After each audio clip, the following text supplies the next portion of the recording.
The Korean Mafia boss accidentally runs into his 8-month pregnant ex-wife, and the past comes crashing back. Chongmin never went to cafes. Not anymore. Too exposed. Too many windows. Too many ways for enemies to find angles. But this wasn't about choice. Seoul was drowning under rain clouds, traffic paralyzed, and his driver had taken a wrong turn avoiding a police checkpoint.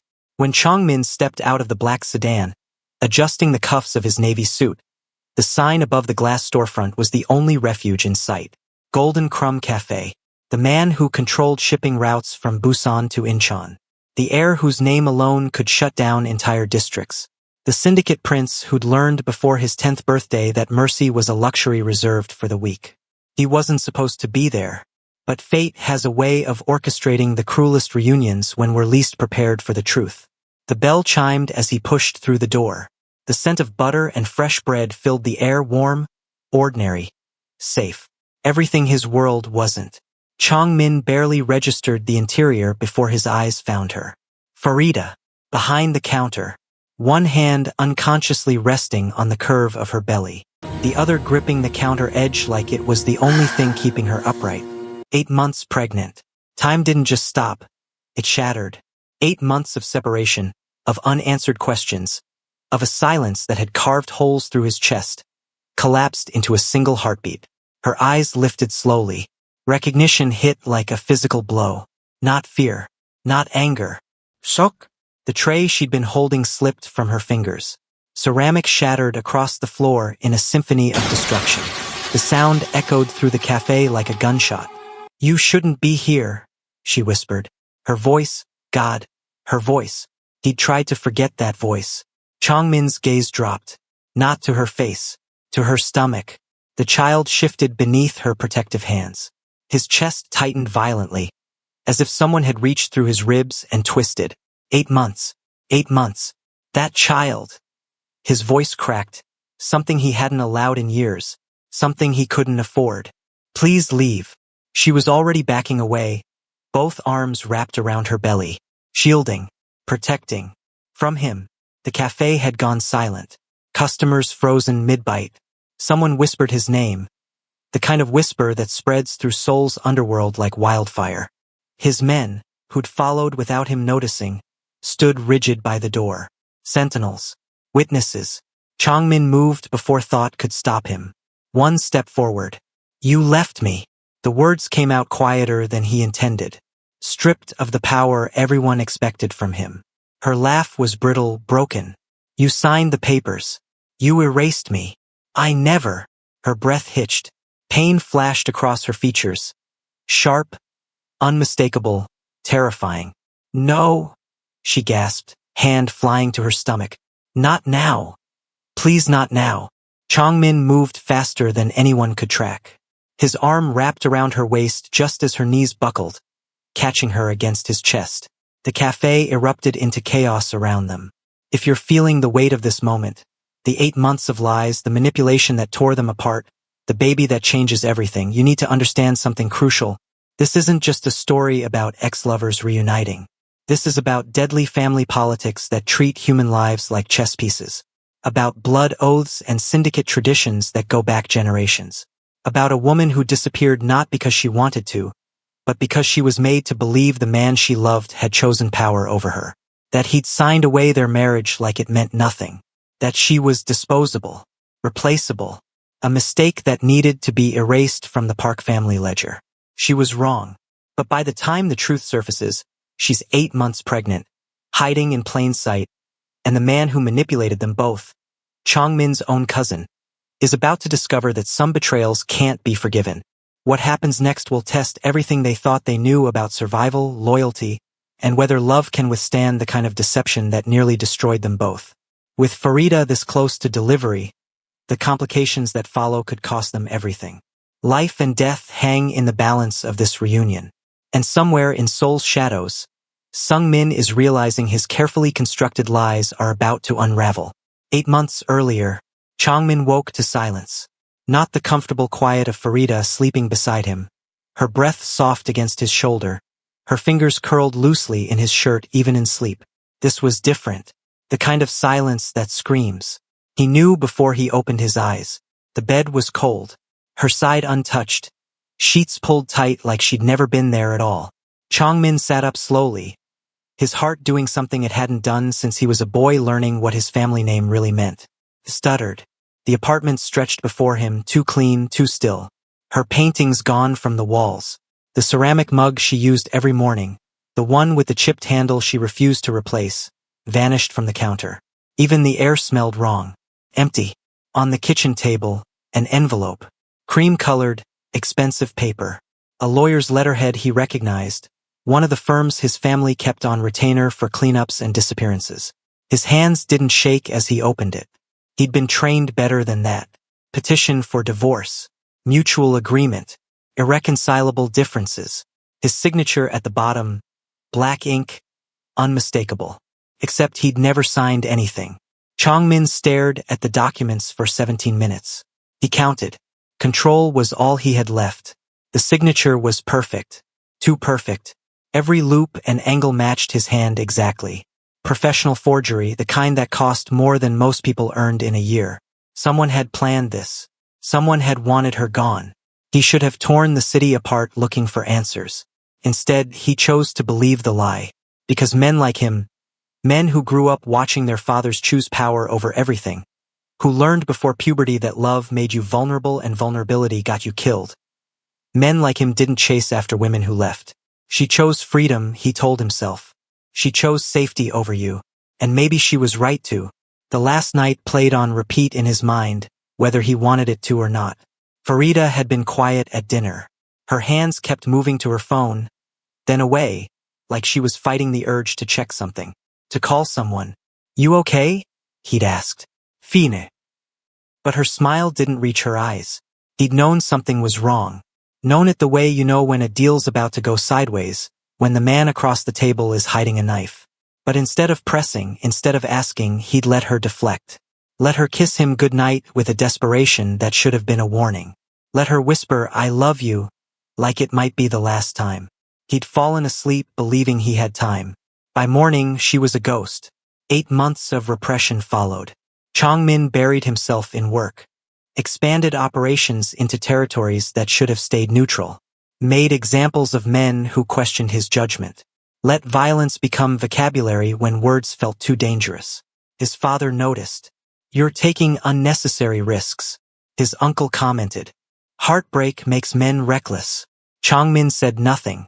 Just moved shipments, controlled ports, signed contracts in blood and ink. But at night, alone in that apartment he couldn't bring himself to leave. He'd stand in the doorway of the room that should have been hers and wonder why. Why she'd run. Why she hadn't fought. Why the divorce papers had appeared with his signature already forged. Why his cousin Sungmin had smiled so gently when he'd said, Some women aren't built for this life. Chongmin.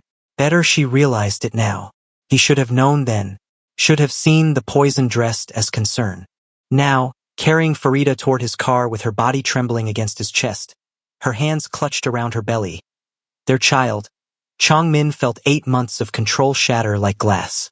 Stay with me, he murmured against her hair. Not a command. A plea. His driver already had the door open.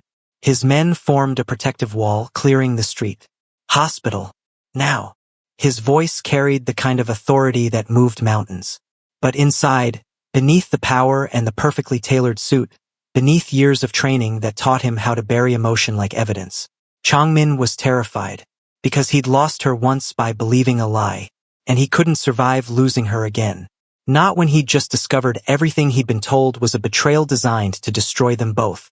Farida had known loving Chongmin meant danger.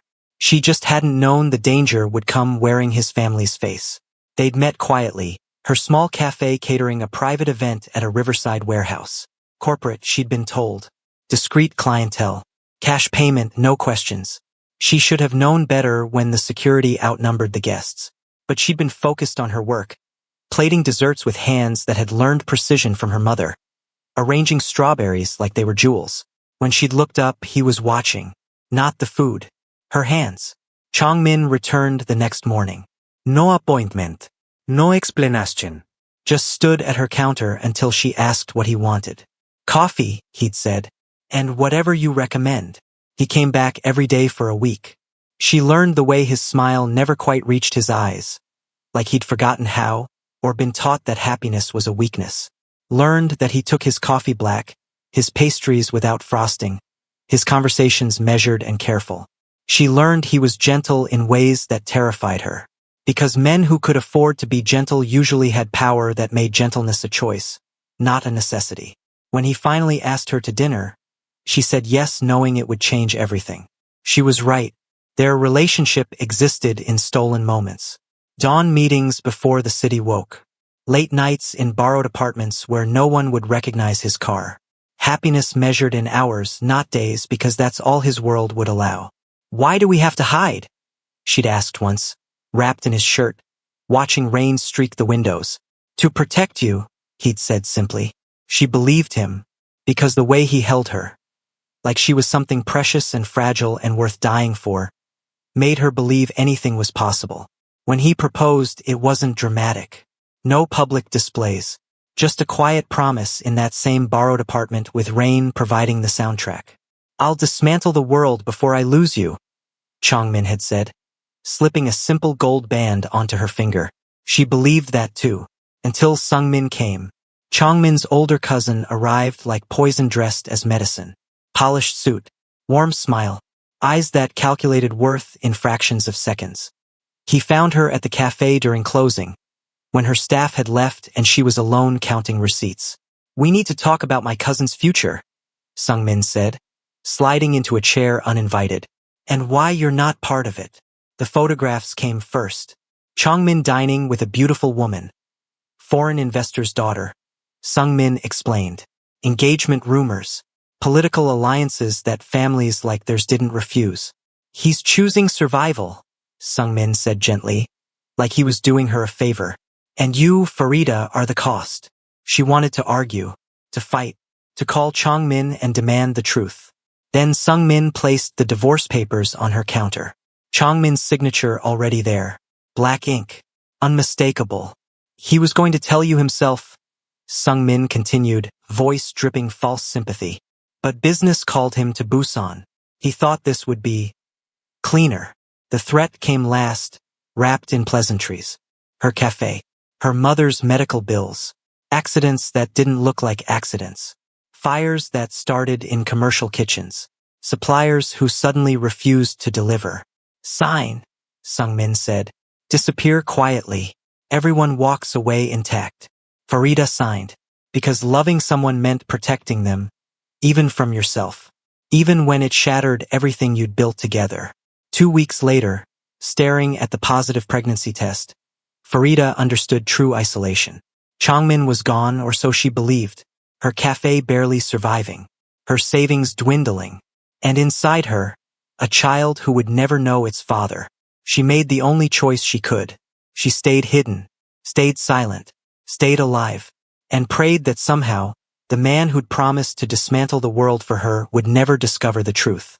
Because if he did, if Chongmin learned what his cousin had done, blood would paint the streets of Seoul. The hospital lights were too bright, clinical white that burned through closed eyelids. The smell of antiseptic and fear. Machines beeping steady rhythms that measured heartbeats, contractions, the fragile line between crisis and control. Farida lay trembling on the gurney as doctors moved with practiced urgency around her. Voices clipped, professional, detached. Blood pressure elevated. Fetal heart rate accelerated. "She's in preterm labor. Stress-induced. We need to stabilize before." Chongmin stood at her side like a statue carved from rage and terror, his hand wrapped around hers with a gentleness that contradicted everything his world knew about him. He hadn't let go. Not in the car. Not when they'd rushed her through emergency doors. Not when nurses tried to move him aside. One look from him and they'd stop trying. 8 months, the doctor said, reviewing charts. "Any history of complications?" "No," Farida whispered. "Recent trauma? Emotional stress?" Silence. The kind that screamed. The doctor's eyes moved between them, taking in Chongmin's expensive suit now wrinkled, his face stripped of the mask men like him wore in public, taking in Farida's white-knuckled grip on his hand, the way she couldn't look at him. "I see." The doctor's tone shifted. We're administering medication to stop the contractions. Bed rest. Minimal stress. She needs calm. Chongmin's jaw clenched so hard Farida heard his teeth grind. She'll have it, he said quietly. Promise that sounded like a threat. I kept a journal, Farida continued quietly. Wrote letters I knew you'd never read. Told the baby stories about their father, the parts one chose to remember. The mornings you'd show up before anyone else. The way you'd watch me work like it was the most fascinating thing you'd ever seen. I did find it fascinating. His thumb traced circles on her palm. You created things. Beautiful things. Everything I touched, I destroyed. That's not true, isn't it? Chongmin's voice carried weight. My world is built on control, manipulation, fear. You were the only pure thing I'd ever had, and I couldn't even protect you from my own family. I should have fought harder, Farida whispered. Should have called you. Demanded to hear it from your own lips. He threatened your mother, your cafe, everything you built. Chongmin shook his head. You did what any intelligent person would do when facing a predator. You survived. We both lost 8 months. No. His grip tightened fractionally. I lost 8 months. You carried our child alone. Went to appointments alone.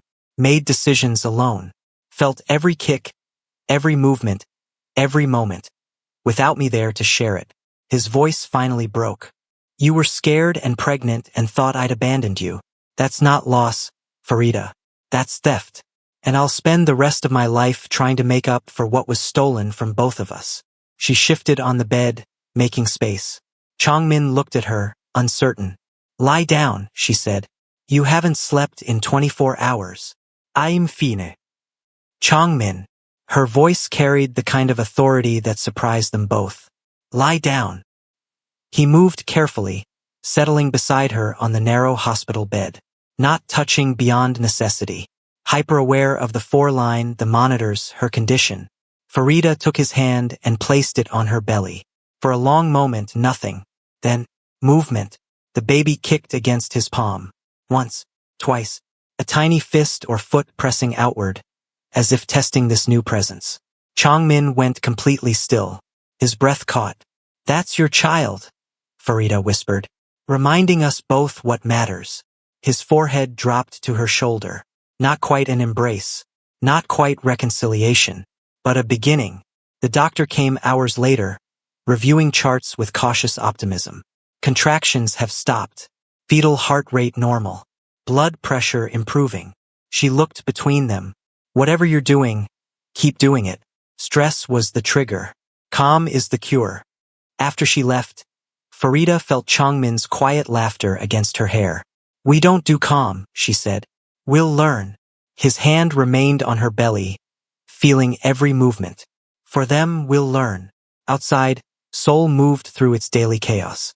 Inside, 2 people began the slow, painful work of rebuilding trust from the wreckage of betrayal. 8 months stolen.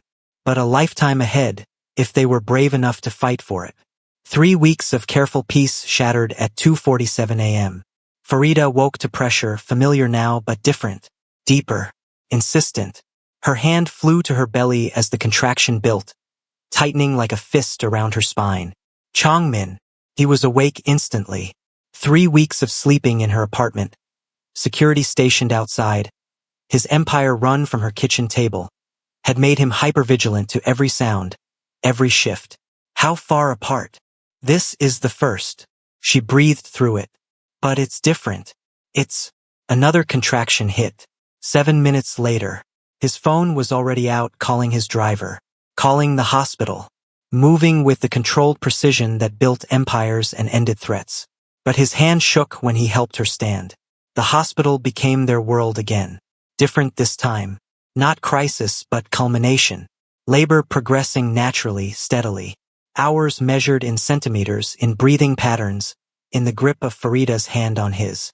Chongmin didn't leave. Didn't take calls. Existed entirely in this room where his power meant nothing and biology followed its own ancient rules. I can't do this, Farida gasped during transition, tears streaming. Yes, you can. He pressed his forehead to hers. You've done everything else alone. But not this. Never again. When she screamed, he didn't flinch. When she cursed him, their situation, the entire universe, he took it. Absorbed every ounce of pain he couldn't carry for her. Helplessness was new to him. Terrifying. Prayer came next. Not to any god he'd been taught. Not formal, not structured. Just desperate bargaining in the silence of his mind while nurses coached and monitors beeped and Farida's world narrowed to the singular focus of bringing life into chaos. Keep them safe. Both of them. Please. At 6:23 p.m., their son entered the world screaming. The sound cut through everything. 3 weeks of careful reconciliation, 8 months of separation, years of control and violence and carefully constructed walls. A nurse placed the baby on Farida's chest. Tiny, furious, impossibly perfect. He's here, she sobbed. He's actually here. Changmin couldn't move, couldn't breathe, could only stare at this impossible thing. 7 pounds of life that existed because of choices made in love and torn apart by lies. Do you want to hold him? The nurse asked gently. He nodded, not trusting his voice. The baby was impossibly light. Changmin had held weapons, signed documents worth millions, controlled men's fates with a gesture. Nothing had ever felt this heavy. His son, stared up at him with unfocused eyes. Tiny fist curled against Changmin's chest. Completely helpless, completely trusting.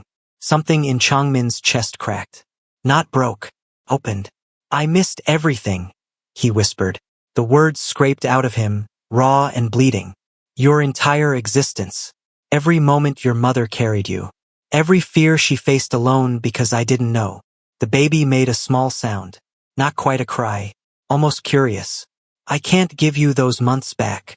Changmin's voice fractured. Can't erase what was stolen. But I swear, on everything I am, everything I've built, you'll never doubt you're wanted. You'll never question if your father chose something over you. Tears fell then. Silent. Unstoppable. Farida watched from the bed, seeing Changmin transform.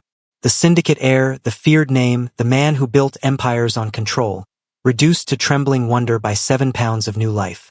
What's his name? The nurse asked. Changmin looked at Farida. A question. She smiled through exhaustion. You choose. He studied his son's face. Thought about what this child represented. Not just love, but survival. Proof that truth outlasts lies. That some things can't be destroyed, only delayed. Minjun, Changmin said finally. Gentle and talented. Everything his parents aren't, but everything will fight to let him become. Hours later, when Farida slept and Minjun rested in his arms, Changmin made his decision. He'd built his power in shadows, operated through fear and careful distance, kept everything important hidden to keep it safe. But hiding hadn't protected them. Secrecy had made them vulnerable. Tomorrow he'd announce them publicly. His wife never ex because the divorce was forged, void, meaningless. His son, his family. Let the syndicate adjust. Let rivals calculate their moves. Let the entire underworld know. Changmin had something worth more than power. And anyone who threatened it would learn exactly what a man becomes when he has everything to lose. Outside, Seoul continued its endless rhythm. Inside, a family began. 8 months late, scarred by betrayal, but alive. And that was enough. Changmin called the meeting for noon. Not at one of the usual locations, neutral restaurants, private clubs, warehouses where business happened behind closed doors. This time, he chose the Grand Joseon Hotel. Public. Visible. A ballroom that seated 200 with floor-to-ceiling windows overlooking Seoul. He wanted witnesses. Every family head received the invitation. Every allied organization. Every player in Seoul's intricate web of power and consequence. They came because refusing Changmin's summons was suicide. They came expecting territory negotiations, new alliances, the usual chess game of empire building. They didn't expect Farida. She stood beside him at the head of the room, holding Minjun against her chest. No longer the woman who hid in a cafe. No longer the secret kept safe through distance. She wore a simple navy dress, her hair pulled back, her presence quiet but undeniable. Changmin's hand rested on the small of her back, claiming, protective, public. The murmur that ran through the room was immediate. Confusion, calculation. the subtle shift of men reassessing power dynamics. Changmin let them look, let them whisper, let the moment stretch until silence fell naturally. I won't waste your time with formalities, he began, voice carrying effortlessly across the space. You're here because I'm making something clear. This is Farida, my wife. Pause. Let it land. Not my partner, not my associate. My wife, mother of my son. The person whose safety now determines how this organization operates going forward. Someone in the back, one of his father's old allies, cleared his throat. With respect, Changmin, we weren't informed of a marriage. Because it wasn't your business. His tone remained pleasant. Lethal. What is your business is understanding that any threat to her, to my son, to anything they build or touch, will be treated as a direct attack on me. The room went still. The days of keeping my family hidden to protect them are over. That strategy failed. Nearly cost me everything. Changmin's gaze swept across the assembled power. So we're trying something new. Visibility. You all know she exists. You all know what she means to me. That's not vulnerability. That's warning. His father sat at one of the front tables, face unreadable, watching his son rewrite decades of protocol in real time. Golden Crumb Cafe will expand, Changmin continued. 3 new locations over the next year. Full security. Full protection under our name. Anyone who thinks that makes it a target should remember what happened to Sungmin. Silence. Heavy. Absolute. Questions. No one spoke. After the meeting, his father approached. You're exposing them, he said quietly. Making them visible makes them vulnerable. Hiding them made them vulnerable, Changmin corrected. Sungmin operated because he thought I'd never acknowledge them publicly, because secrecy gave him room to manipulate. His father studied Farida, who stood nearby speaking with one of the few women in the organization. A rare conversation, genuine and careful. She's not what I expected, his father admitted. She's stronger than all of us. Changmin shifted Minjun to his shoulder, the motion already natural after 2 weeks of practice. And she deserves better than shadows. The old families won't like this change. The old families will adjust. Changmin's voice carried the weight of finality. Or they'll be replaced by families who understand that evolution isn't weakness. 2 men didn't adjust. One vanished from Seoul overnight. The other found his operations systematically dismantled over 72 hours. Suppliers, protection, accounts, all evaporating like morning fog. The message was clear. This isn't negotiable. Hours crawled past. The contractions slowed. The baby's heartbeat steadied. Medical staff came and went in waves, checking monitors, adjusting for drips, speaking in hushed tones that didn't hide their curiosity. Everyone knew who he was. Everyone understood what his presence meant. Changmin didn't leave, didn't take calls, didn't acknowledge the messages vibrating his phone into silence. He slept sitting up in a chair designed to discourage comfort, his hands still tangled with hers even in exhaustion. When Farida woke in the gray hours before dawn, his eyes were already open, watching her like she might disappear again. I never signed anything. His voice cut through the darkness between them. Farida's breath caught. What? The divorce papers. Changmin leaned forward, elbows on his knees, close enough that she could see the shadows carved beneath his eyes. I was sent to Busan. Emergency situation with a shipment. When I came back 3 days later, you were gone. The papers were on my desk with my signature already there. But, her throat closed around the words. Your cousin told me you were protecting me by letting me go. That you'd already chosen. Sungmin. The name fell like a stone into water, ripples spreading outward. Understanding slammed into place with the force of a physical blow. He showed me photographs, Farida whispered. You with someone else. He said you were getting engaged. That I was a liability. Changmin's voice was flat, emotionless, the kind of empty that came before violence. He told you I was choosing the family over you. Yes. And you believed him. It wasn't quite an accusation, more like grief. He had your signature, Farida said, tears streaming now. He threatened my cafe, my mother. He said if I didn't disappear quietly, accidents would happen. He made it sound like he was helping both of us.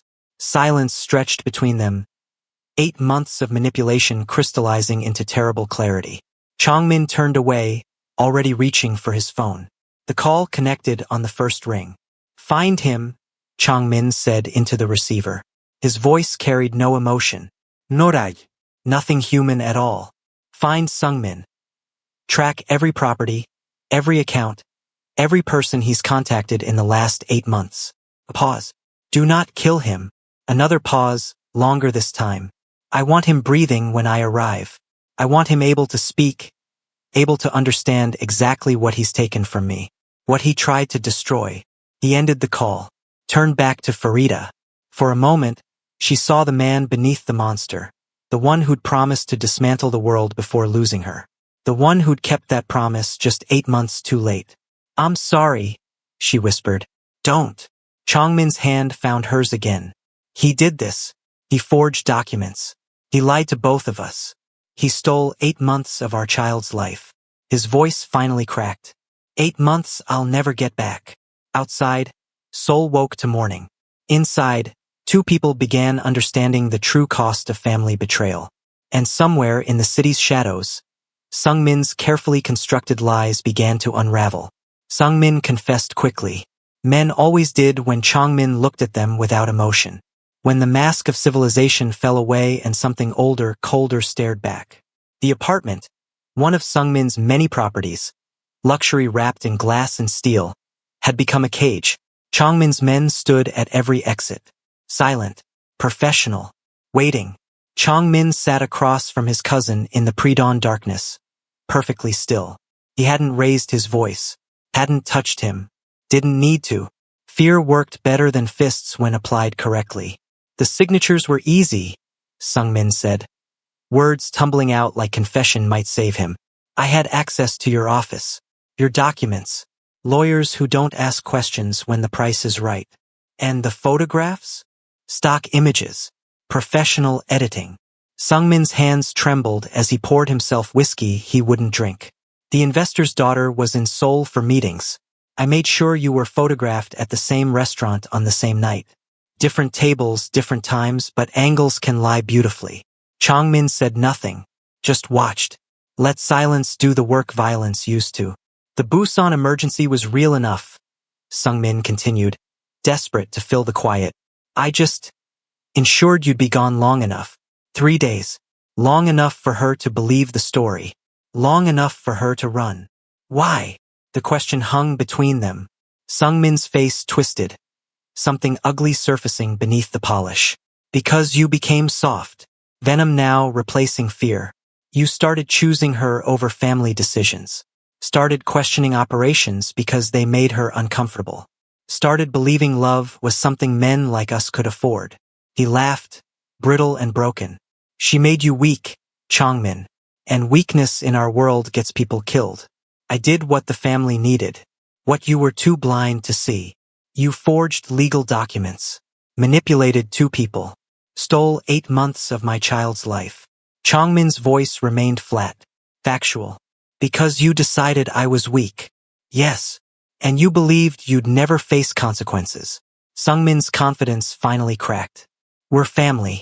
Blood protects blood." "Not anymore." Changmin stood slowly, buttoning his suit jacket with careful precision.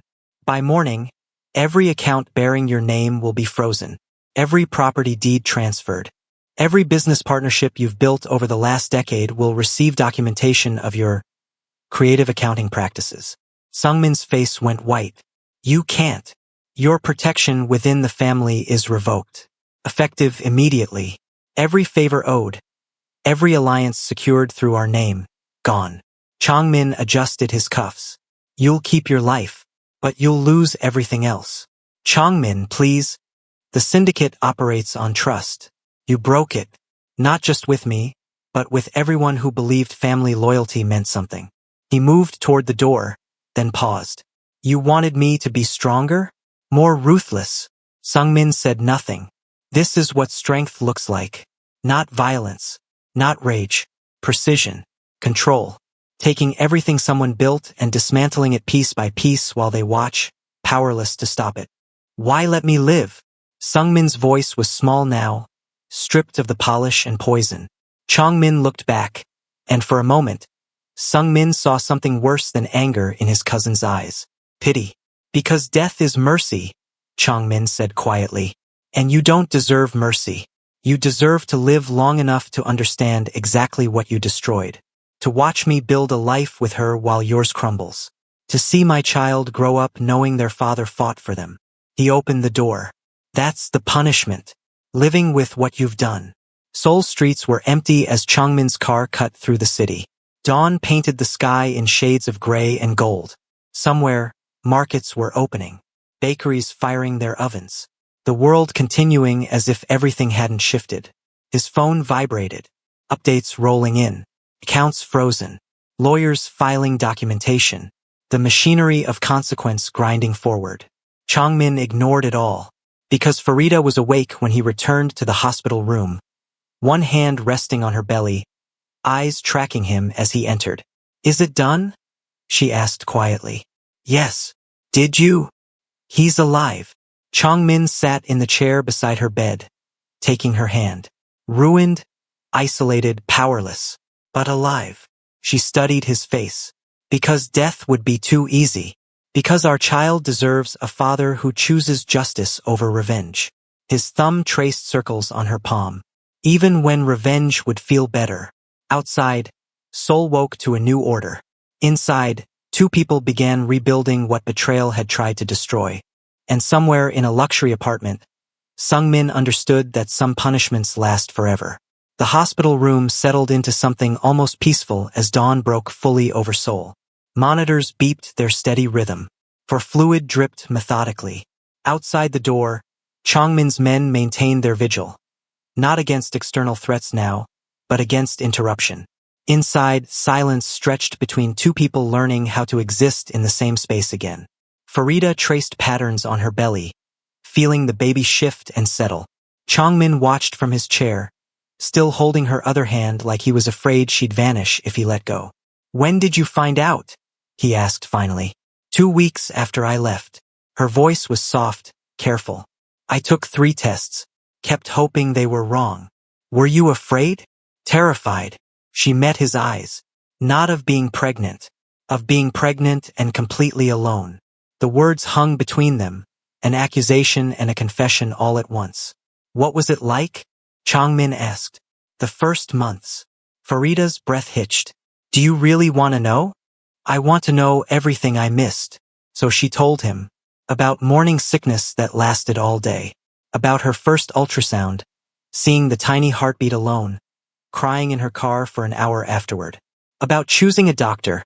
Filling out forms with blank spaces where a partner's name should go. I felt the first kick during closing, she said. Dropped an entire tray of pastries. My staff thought I was losing my mind. When was that? 16 weeks. Chongmin's jaw clenched. For months pregnant.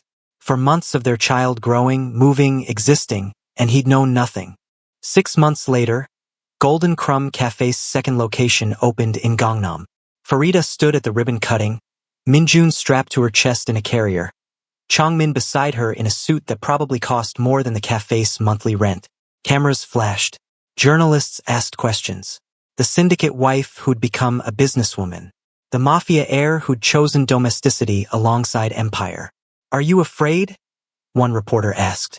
Farida looked at Chongmin, then back at the camera. I spent 8 months afraid. Living small, staying hidden, believing fear would keep us safe. Didn't. So no, I'm not afraid anymore. What changed? I stopped hiding. She smiled. We both did. Their home, a real one now, not borrowed apartments or secret meetings, sat in Songbukdong. Traditional architecture with modern security. A nursery painted soft yellow. A kitchen that smelled like butter and fresh bread because Farida tested recipes there at dawn.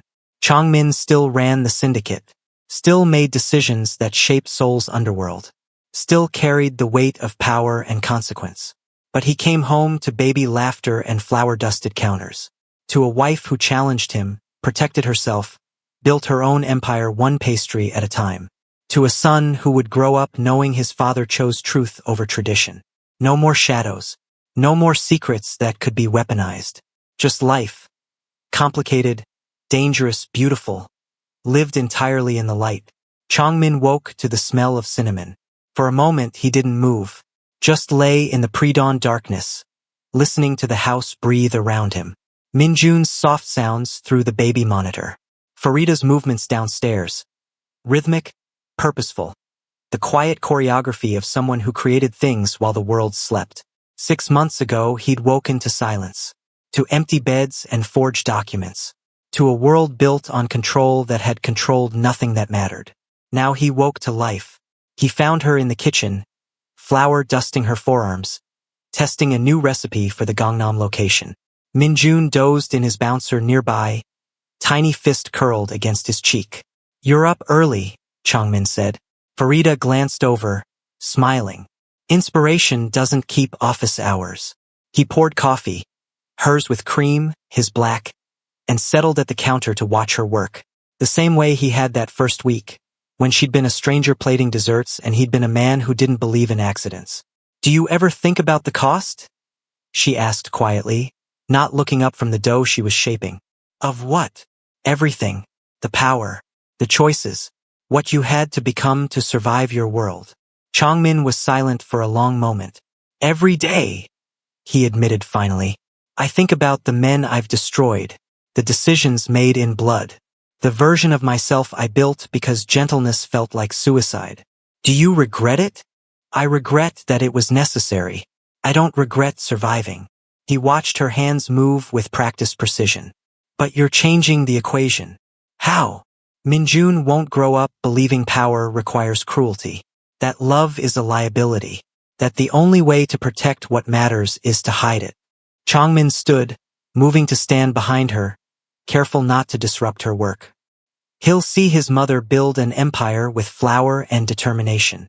See his father choose truth over tradition. Maybe he'll have options I never did." Farida leaned back against him briefly. "You're giving him what you never had." "We both are." Minjun woke with a small cry. Chongmin lifted him before Farida could move, settling his son against his chest with the ease of practice. 6 months of midnight feedings, diaper changes, the intimate chaos of new parenthood. It had reshaped him in ways violence never could. "Hey!" he murmured against Minjun's dark hair. "We're okay. Everyone's here." The baby settled immediately, recognizing his father's heartbeat, his voice, his scent. This Chongmin thought was power, not fear, not control, but the absolute trust of someone who knew you'd never let them fall. "I thought I understood strength," he said quietly. "Thought it was about never showing weakness, never letting anyone close enough to hurt you." Farida turned, watching him with their son. "And now I know strength is letting someone see you break and trusting they won't use it against you." He met her eyes. "It's choosing vulnerability when every instinct screams to hide. It's building something knowing it might be destroyed, and building it anyway." Later, as Seoul woke and light painted the kitchen gold, they sat together at the table. Minjun dozed between them in his carrier. Farida's new pastries cooled on racks, filling the air with sweetness. Chongmin's phone sat silent, his empire running smoothly now that everyone understood the new rules. "Do you think we would have made it?" Farida asked. "If Sungmin hadn't manipulated us? If we'd just been allowed to be?" Chongmin considered. "Honestly, I don't know. We were hiding even before he interfered. Building something in shadows because I was too afraid to claim you publicly. And now I know that fear doesn't protect anything. It just gives others ammunition." He reached across the table, lacing his fingers through hers. "We survived his betrayal. The truth surviving his lies. That's not luck, Farida. That's choice. We both chose to fight our way back." The morning stretched ahead of them. Golden Crumb staff would arrive soon. Meetings scheduled. The daily navigation of running both legitimate business and syndicate operations. The complicated dance of their blended worlds. But for now, this moment, they existed in earned peace. Minjun stirred, tiny hand reaching instinctively for his mother. Farida lifted him, and Chongmin watched his family with something he'd never expected to feel. Contentment. Not the absence of danger, his world would always carry that. But the presence of something worth the danger. worth every risk, every choice, every moment of vulnerability that terrified him. Fate hadn't arrived gently. It had crashed through cafe doors on a rainy morning, 8 months too late and exactly on time. It had demanded truth, courage, everything they were willing to fight for. And love, complicated, scarred, brutally honest love, had survived anyway. Not despite the chaos, but because of it. Because some things refuse to be destroyed. They just wait, patient and persistent, for the right moment to demand their place in the light. Outside, Seoul continued its endless rhythm. Inside, a family began each day choosing each other. Again, and again, and again. That was enough. That was everything. If you enjoyed the story this far, don't let it end here. Hit that subscribe button so you never miss the next chapter and enjoy more story from us. And if this story gave you chills, drop a like and share it with someone who loves powerful romance with a dangerous edge. Your support keeps these stories coming. Thank you.